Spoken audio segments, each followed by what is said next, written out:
प्रिय संस्कृत मित्राणी, नवा संस्कृता आपके Sanskrit study YouTube online channel पे आप सभी का हार्दिक स्वागत अभिनंदन करते हुए आज हम लोग बाबूराम सक्सेना द्वारा जो लिखित पुस्तक है संस्कृत व्याकरण प्रवेशिका, उसके अगले क्लास में हम लोग व्याकरण की क्लास में चर्चा कर चुके हैं। आज उसी श्रेणी में मतलब संज्ञाएं और परिभाषाओं की श्रेणी में आज फिर से हम इस क्लास में चर्चा करते हैं। आप सभी लोगों से निवेदन है कि अगर आप लोग चैनल पर नए हैं तो चैनल को सब्सक्राइब कर लीजिएगा और वीडियो अच्छी लगे तो लाइक भी कर दीजिएगा। बड़े ध्यान से मन हमेशा लिखना पढ़ना पड़ता है। डिजिटल बोर्ड नहीं है कि टकाटक मतलब टाइपिंग के हिसाब से सब वर्ड अलग अलग से मतलब अच्छे ढंग से आए। कुछ हो सकता है हमसे भी गलती हो जाए लिखने बोलने में, तो ज़्यादा जो चलता है उसी को ठोकर लगती है, जो ज़्यादा बोलता है उसी से गलती होती है। तो यह सब हो सकता है हमसे भी, तो उसको आप क्षमा प्रार्थी हैं उसके लिए। और धीरे धीरे हम पेन से ही लिखते हैं तो कहीं अगर बहुत लोग कमेंट करते हैं कि यहाँ पे कहीं विसर्ग है, बिंदी आ गई, विसर्ग आ गया, हलंत आ गया, कहीं ना कहीं तो मिस्टेक हो ही सकता है। बाबू हम भी इंसान हैं, भगवान तो है नहीं कि पूरा एकदम एक वर्ड इधर उधर नहीं होगा। उसके बाद संस्कृत विषय भी है। तो भाई थोड़ा सा निवेदन है आप लोगों से, आज हम क्लास शुरू करते हैं पद संज्ञा के 7वीं संज्ञा को। तो 7वीं संज्ञा इस पुस्तक में बाबूराम सक्सेना पराकथन पृष्ठ नंबर 29 और 29 में नीचे दिया गया है पद संज्ञा। तो हम बात करते हैं पद संज्ञा की। अब पद संज्ञा का सूत्र होता है क्या? सूत्र सुक्तिगन्तम पदम, सुक्तिगन्तम पदम।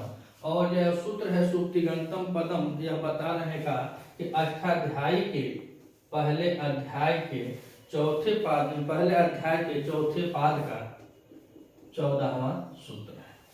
तो यह सुक्तिगन्तम पदम का हम लोग चर्चा अगले क्लास में किए जब हम प्रतिपादिक संज्ञा पढ़ रहे थे।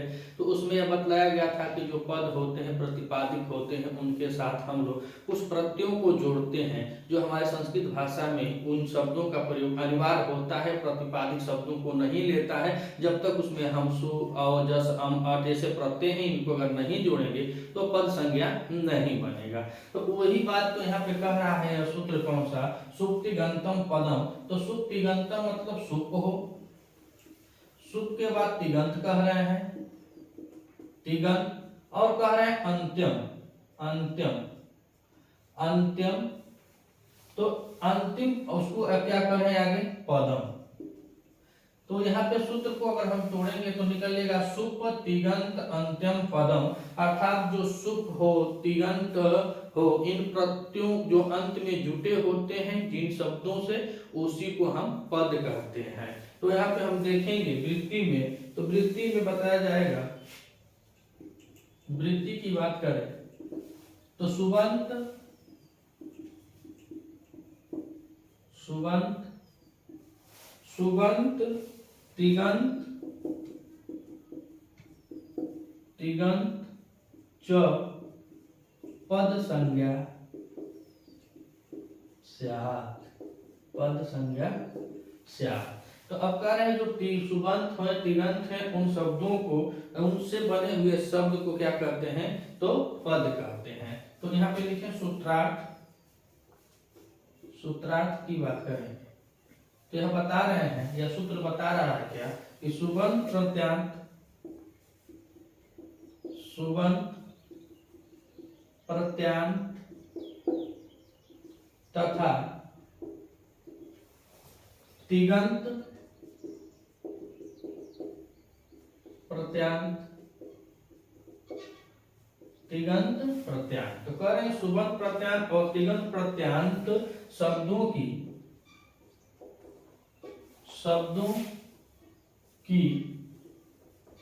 पद संज्ञा होती है।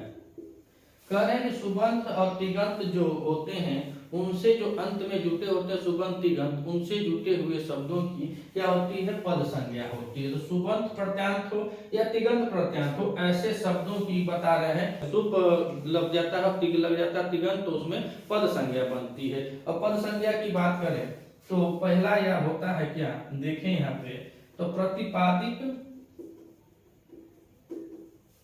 पहले हम लोग पढ़े इसको प्रतिपादिक शब्दों के साथ, प्रतिपादिक शब्दों के साथ कौन सा सुबंत, सुबंत में आता क्या है सुप प्रत्यय, हम जिसको कहते हैं सुप प्रत्यय। और सुप प्रत्यय होता क्या है, तो सुप प्रत्यय में आता है सु और जस, सु और जस इत्यादि इत्यादि प्रत्ययों को हम क्या करते हैं, जो प्रतिपादिक शब्द होते हैं उनके साथ हम जोड़ते हैं। तो आदि इत्यादि सुप विभक्तियों में, जो सुप विभक्तियां होती हैं, तो सुप विभक्तियों में लगाकर हम कौन सा रूप तैयार करते हैं, तो जब यह सुबंत लगते हैं तो हमारा रूप तैयार होता है। लगाकर जो राम, रामो, रामा, राम, रामो, रामा इत्यादि क्या करते हैं, आदि शब्द रूप बनते हैं, आदि शब्द रूप बनते हैं, वह क्या कहलाते हैं, सुबंत कहलाते हैं, सुबंत कहलाते हैं। कहने का मतलब यह है कि जो प्रतिपादिक शब्दों के साथ हम लोग सुप प्रत्यय करते हैं, सु और जस आदि जो सुप विभक्तियां होती हैं, उनसे जो हमारा रूप बनता है राम, रामो, रामा इत्यादि जो 21 विभक्तियां होती हैं, 7 इधर होती है प्रथमा में, 7 द्वितीया में, 7 तृतीय में, बहुवचनांत में, तो उसमें 7 7 7 करके 21 शब्द होते हैं। तो 21 प्रत्यय जब लगते हैं, तो जब हम प्रतिपादिक प्रत्ययों को प्रतिपादिक शब्दों के साथ सुबंत प्रत्यय करते हैं, सुप और जस इत्यादि जब हम सुप विभक्तियां लगा करके हम जो शब्द बनाते हैं, जैसे राम, रामो, रामा, कृष्णा, कृष्णो, कृष्णा ऐसे शब्द जब बनते हैं तो वह सुबंत कहलाते हैं। अब हम बात करते हैं तिगंत क्या होती है। अब सुबंत को हमने देख लिया, अब दूसरे नंबर पर हम तिगंत देखते हैं। तो तिगंत कहाँ प्रयोग होता है उसके बारे में हम देखते हैं कि धातुओं में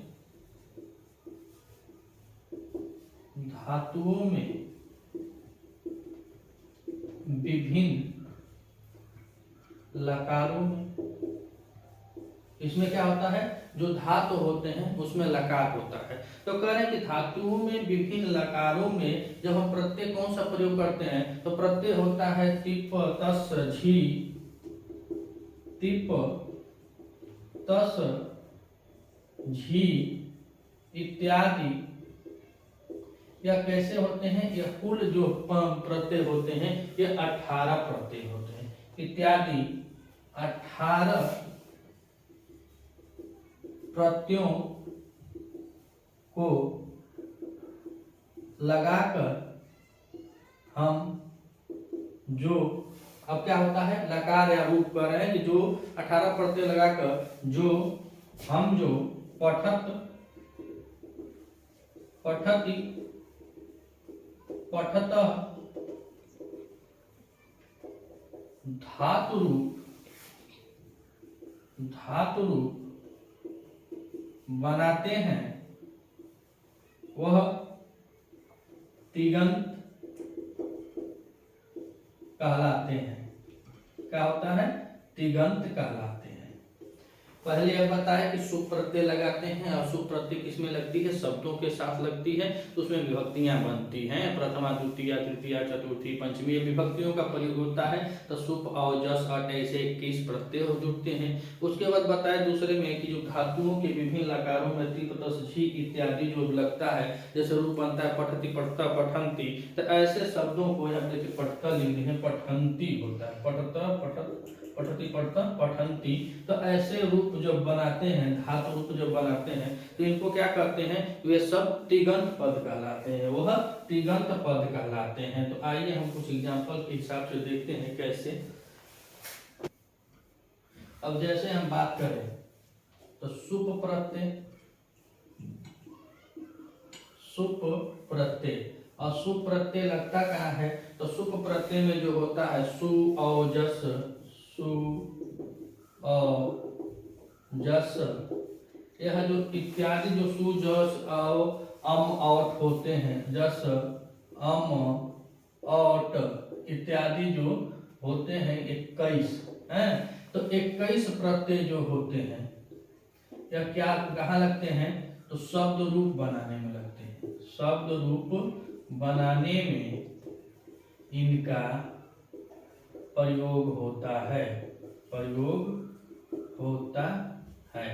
लेकिन अगर हम बात करें विभक्तियों की, तो यहाँ पे विभक्ति की बात करें, विभक्ति मतलब धातु रूप, तो धातु रूप में देखें तो धातु रूप में जो होता है यह दो प्रकार से काम करते हैं। पहला जो होता है यह इसमें 9 प्रत्यय काम करते हैं। पहला वाला 9 प्रत्यय कौन सा काम करता है, तो कह रहे हैं तिस, तिप, तिस, तिप, तिस और तिप तिस, झी,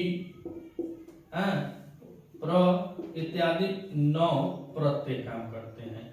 और यह 9 प्रत्यय कहाँ काम करते हैं, तो परस्मय पदी में, परस्मय पदी, यहाँ पर सही लिखते हैं, परस्मय पदी में टिप तिस झी प्र इत्यादि 9 प्रत्यय जो होते हैं यह परस्मय पदी में काम करते हैं। और 9 प्रत्यय जो होते हैं, तो 9 प्रत्यय कौन सा होता है, तो त आता, त आता, झ इत्यादि 9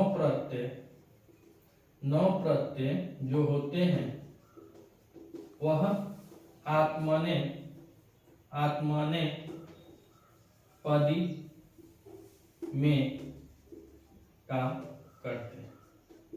9 प्रत्यय जो होते हैं वह परस्मय पदी में, तो 9 इसका अर्थात विभक्ति में देखा जाए तो 18 प्रत्यय होते हैं। तो यह 18 प्रत्यय जो होते हैं, तो 9 प्रत्यय परस्मय पदी में काम करते हैं और 9 प्रत्यय आत्मने पदी में काम करते हैं। और यहाँ पर बता रहे हैं कि सुप प्रत्यय जो है यह 21 होते हैं, यह शब्द रूप बनाने में काम करते हैं। जैसे राम, रामो, राम, और धातु की बात करें तो पठति, पठत, पठन्ति, तो धातु में 18 प्रत्यय काम करते हैं रूप बनाने में, और शब्द में 21 प्रत्यय काम करते हैं। तो आइए देखते हैं हम आगे कैसे सुप प्रत्यय में कौन सा विभक्ति लगाए, कौन सा प्रत्यय लगाया जाए कि हमारी पद संज्ञा बने। अब हम देखते हैं इस सुप प्रत्यय का उदाहरण, जैसे मान लीजिए तो प्रतिपादिक शब्द लेते हैं, प्रतिपादिक शब्दों के साथ फिर हम प्रत्यय लगाते हैं, तब जाके हमारी पद संज्ञा बनती है। तो हम एक शब्द लेते हैं जैसे मानव, और मानव शब्द में कौन सा प्रत्यय लगा हुआ है, तो अण प्रत्यय लगा हुआ है, और यह होता क्या है, प्रतिपादिक शब्द है। तो मानव हमारा प्रतिपादिक शब्द है और इसमें अब हम सु प्रत्यय करेंगे, कि शब्द रूप बनाना है तो सु प्रत्यय करेंगे, तब जाके हमारी पद संज्ञा इसमें क्या बनेगी, तो मानव बनेगी, मानव। और यह शब्द अब हो गया हमारा कौन सा, पद संज्ञा हो गया। और पद संज्ञा हो गया तो अब इसका प्रयोग होगा। अब जैसे हम एक और प्रतिपादिक शब्द ले हरि, और हरि में अगर हम सु प्रत्यय करते हैं तो शब्द हमारा कौन सा पद संज्ञा बनेगा, हरि, अर्थात यहाँ पे विसर्ग लग जाता है। अगर हम दूसरी और एक बात करें तो हम अगर एक स्त्री वाला जैसे नदी, और नदी जो है यह स्त्रीलिंग होती है, और स्त्रीलिंग में अगर हम सु प्रत्यय करते हैं तो इसमें कोई परिवर्तन नहीं होता है, यह नदी की नदी ही होती है, इसमें नदी का नदी ही आता है। क्या है, यह स्त्री प्रत्यय है, स्त्री शब्द है, स्त्री प्रत्यय जब लगेगा तो इसमें चेंज हो जाएगा, लेकिन यहाँ पे स्त्रीलिंग में होने के कारण, स्त्रीलिंग होने के कारण इसमें कोई चेंजिंग नहीं आता है। अगर जैसे हम लता की बात करें, लता, तो लता में भी अगर हम सु प्रत्यय करते हैं तो लता में सु प्रत्यय करने पर इसमें भी कोई परिवर्तन नहीं होगा, या लता का लता ही रहेगा। अगर पुल्लिंग में अगर हम कर रहे हैं सु प्रत्यय तो विसर्ग जुट जाता है, तो हमारा क्या बनता है, पद संज्ञा बनता है। जैसे मानव में सु प्रत्यय किए तो हमारा पद संज्ञा बना मानव, हरि में सु प्रत्यय किए, हमारा शब्द पद संज्ञा बना हरि। नदी में किए तो इसमें नदी का नदी ही रखा है कि यह स्त्रीलिंग है। लता में किए यह भी स्त्रीलिंग है। अगर यह फलम में करते फल और फल में अगर हम अम लगाते हैं प्रत्यय तो फलम बनता है। तो नपुंसक लिंग में और पुरुष लिंग में, जैसे पुरुष है तो पुरुष में और नपुंसक में यह परिवर्तन आता है, लेकिन सु प्रत्यय अगर स्त्रीलिंग का है कोई शब्द तो स्त्रीलिंग में लगाने पर कोई परिवर्तन नहीं आता है, वह जैसे का तैसे ही रहता है। अब हम तिङन्त प्रत्ययों की बात करें। तिङन्त प्रत्यय जो हमारे धातु में लगते हैं, तो मान लीजिए हमने एक धातु ली और धातु कौन सी है, चल। चल धातु में अगर हम प्रत्यय प्रयोग करते हैं तो हमने कहा कि परस्मैपदी और आत्मनेपदी में 9 परस्मैपदी में काम करते हैं और 9 आत्मनेपदी में काम करते हैं। इसमें हम प्रत्यय जोड़ेंगे तिप, और तिप प्रत्यय जोड़ेंगे तो चल के साथ जब तिप प्रत्यय लगता है तो हमारी पद संज्ञा क्या बनती है, चलती। चलती। और दूसरी धातु हम लेते हैं चल के साथ तिप प्रत्यय किए तो बना शब्द चलती। और अगर हम दूसरी धातु लेते हैं जैसे लब, और लब मन होता है प्राप्त करना या मिल जाना, तो लब के साथ अगर हम तब प्रत्यय करते हैं, तब प्रत्यय करते हैं तो हमारा पद संज्ञा बनता है क्या, लभ्यते। लभ्यते यानी पद संज्ञा हमारा कौन बनेगा, लभ्यते। और धातु कौन सी है, लब, और प्रत्यय कौन सा लगा, त प्रत्यय लगा। उसके बाद हम दूसरी धातु लेते हैं सेव धातु। सेव धातु, और सेव धातु में अगर हम त प्रत्यय करते हैं तो इसमें बनता है का सेवते। सेवते। इसी तरह हम अगली धातु की बात करें तो अगली धातु हम लेते हैं पठ, और पठ धातु है, और पठ धातु में अगर हम तिप प्रत्यय करेंगे तो हमारा पद संज्ञा क्या बनेगा, पठती। पठती। कौन सा पद संज्ञा बन जाएगा, पठती। उसके बाद हम दूसरी धातु लेते हैं गच्छ, और गच्छ धातु लेते हैं, और गच्छ धातु में फिर हम तिप प्रत्यय करते हैं। तो जब तिप प्रत्यय करेंगे तो पठ के साथ अगर तिप प्रत्यय किए तो शब्द हमारा बना पठती, और गच्छ के साथ तिप प्रत्यय करेंगे तो शब्द कौन सा हमारा बनेगा, गच्छति। यह हमारा यह धातु रूप में काम करता है। कौन सा, तिङ प्रत्यय धातुओं के साथ लगता है, 9 परस्मैपदी में लगता है, 9 आत्मनेपदी में लगता है। तो यह तिङ प्रत्यय के उदाहरण थे, और उससे पहले सुप प्रत्यय के उदाहरण। सुप प्रत्यय कहाँ लगता है, शब्द रूप बनाने में, और तिङ प्रत्यय लगता है कहाँ, यह धातु रूप बनाने में तिङ प्रत्यय लगता है। अब पद संज्ञा में एक सूत्र और आता है, वह क्या करता है, तो वह सूत्र होता है कौन सा, स्वादिश वश सर्वनाम स्थाने।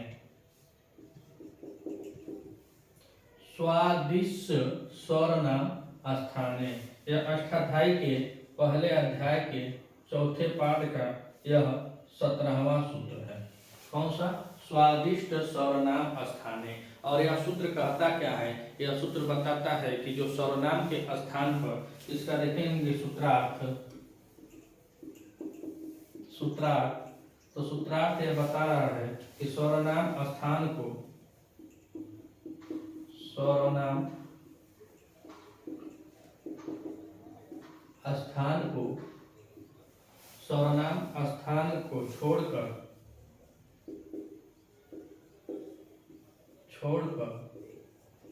सु के कप तक, सु के कप तक के प्रत्ययों में के, तो सर्वनाम स्थान को छोड़कर सु के कप के प्रत्ययों में, प्रत्ययों के हो जाएगा, प्रत्ययों के आगे, प्रत्ययों के आगे जुड़ने पर पूर्व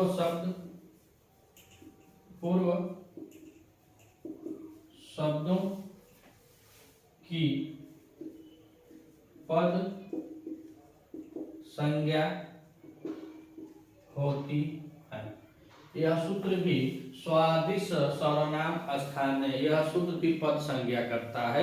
लेकिन यह बता क्या रहा है कि सर्वनाम स्थान को छोड़ करके सु के कप यानी सु से कप तक जो होते हैं, तो सु के कप तक के प्रत्ययों के आगे जुड़ने पर पूर्व शब्दों की पद संज्ञा होती है। जैसे हम बात करें, जैसे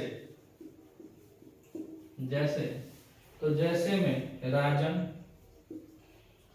और राजन के साथ अगर हम प्रत्यय भ्याम, तो राजन क्या है, तो जो यह राजन है यह पद संज्ञा होगी। राजन की क्या होगी, तो बता रहे हैं कि क्या जोड़ने पर पूर्व शब्दों की यानी से भ्याम से जुड़ने पर राजन की क्या होगी, तो पद संज्ञा होगी। और पद संज्ञा होगी तो हमारा शब्द क्या बनेगा, तो इसका शब्द बनेगा राजभ्याम, राजभ्याम। इन्होंने बताया कि सर्वनाम स्थान को छोड़ करके सु के कप के प्रत्ययों के आगे जुड़ने पर पूर्व शब्दों की जो भ्याम है उसके आगे जो शब्द जुड़ा है, जैसे राजन लगा हुआ है, इस राजन की क्या हो जाएगी, पद संज्ञा होगी और शब्द कौन सा बनेगा, राजभ्याम बनेगा। ऐसे ही हम दूसरा देखते हैं पयस, और पयस को हम देखेंगे तो पयस में हम क्या जोड़ेंगे, भ्याम, तो फिर वही बात हो जाएगी। पयस में क्या हो जाएगा, तो पयस पद संज्ञा होगी, क्या होगी, पद संज्ञा होगी, पयस की पद संज्ञा होगी। और पयस की पद संज्ञा होगी तो शब्द हमारा क्या बन जाएगा, पयोभ्याम, पयोभ्याम।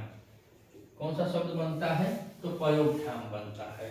तो सर्वदिश सर्वनाम स्थानीय सूत्र क्या किया, यह बता दिया कि जो यह सुप से प्रत्ययों के आगे जुड़ने वाले जो पूर्व शब्द आते हैं उनकी भी टी संज्ञा होगी। जैसे राजन में, पयस में, या जो राजन है यह पद संज्ञा इसकी भी होगी। और पयस में जो पहले जुटा, इस प्रत्यय से पहले जब जुट रहा है तो कह रहे हैं कि राजन और पयस की में यह पद संज्ञा होगी और शब्द बनेगा राजभ्याम और पयोभ्याम।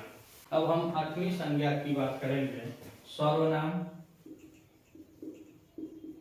सर्वनाम स्थान, सर्वनाम स्थान।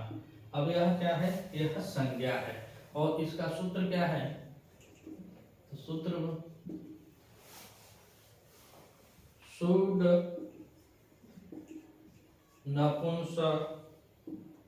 नपुंसकस्य,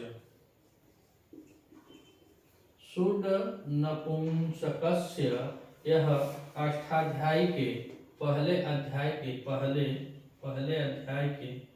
पहले पाठ का 43वां सूत्र है। अब हम नीचे लिखेंगे सूत्रार्थ। तो सूत्रार्थ में यह बता रहा है, यह सूत्र कह रहा है कि सुन नपुंसकस्य, सूत्र यह बता रहा है कि इसमें जो सु और अम जो हम लगा रहे हैं, सुप प्रत्यय कर रहे हैं, तो उनके बारे में इसमें बतलाया गया है। तो सूत्रार्थ में कह रहा है कि सुन नपुंसकस्य करता क्या है, पुल्लिंग और स्त्री, पुल्लिंग और स्त्रीलिंग, पुल्लिंग और स्त्रीलिंग प्रतिपादिक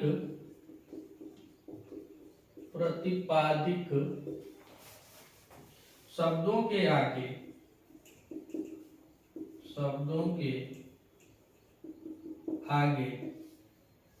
लगने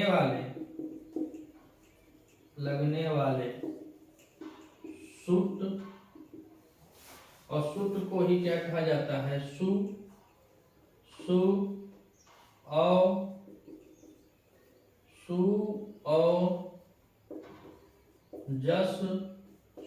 और जस अम तथा और विभक्ति प्रत्यय सर्वनाम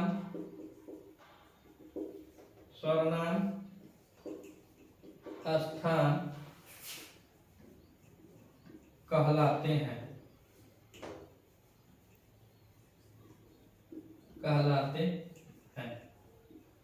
तो यह बताए क्या कि पुल्लिंग और स्त्रीलिंग, पुल्लिंग लिंग हो या स्त्रीलिंग हो, तो कह रहे हैं कि प्रतिपादिक शब्दों के आगे लगने वाले सुट, सुट में जो आता है सु और जस अम तथा और विभक्ति प्रत्यय सर्वनाम स्थान कहलाते हैं। अब बात करें जैसे, तो जैसे में राम, और राम के साथ अगर हम कौन सा प्रत्यय लगाते हैं, तो राम के साथ हम सु प्रत्यय करते हैं, सु प्रत्यय।